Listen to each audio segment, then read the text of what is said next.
3,5 yoshli Dunyo ismli qizcha Samarqand viloyati Jomboy tumanidan bizdan yordam so'rab iltimos qilib kelishibdi. Iltimos, mana shu videoni oxirigacha ko'ringlar va mana shu video boshidan like bosib qo'ymasalar bo'lmaydi, chunki dunyoga bizani yordamimiz kerak. Dunyo hozir dadasi bilan har kunlik Toshkent shaharga Medium klinikasiga qatnab, ya'ni taksilar bilan qatnab, operatsiya davomida qatnov qismiga, yo'l xarajatlariga Dunyoni, ya'ni dadalariga hozir o'zlari ishlagan taqdirda ham, ya'ni qurilishda ishlaydi dadasi, kuchi yetmayapti ekan. Iltimos, agar qo'ldan kelsa yordam bersanglar, holatni ko'rib turibsizlar. Dunyo nima bo'lgan? Ya'ni oilaviy bir firmada dadalari ishlagan bo'lgan, qorovullik qilib, mana shu firma yonib ketadi va mana shu yong'inda qolib ketadi.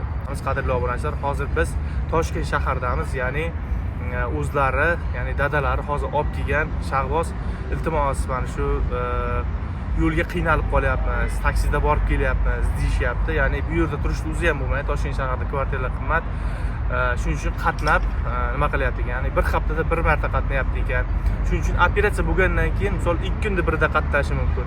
Shuning uchun unga ancha katta mablag' sarflanadi. Qadrli obunachilar, yordam berishinglarni ayamasdan mana shu o'zlarining kartalarini qo'yib qo'yamiz. Ko'maklashishinglarni iltimos qilamiz.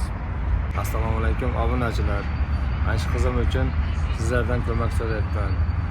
O'zim ham ishlayapman, lekin bu operatsiyasi uchun ozgina mablag'im yetib yetmay, boyagi ancha qiynalib nimasida yuribman.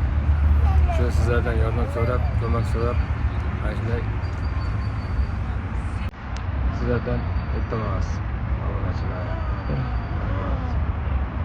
يا من صليت بكل الأنبياء، يا من في قلبك رحمة للناس، يا من ألفت قلوبا بالإسلام، يا حبيبي يا شافعي يا رسول الله، بأمي وأبي فديتك سيدي صلاة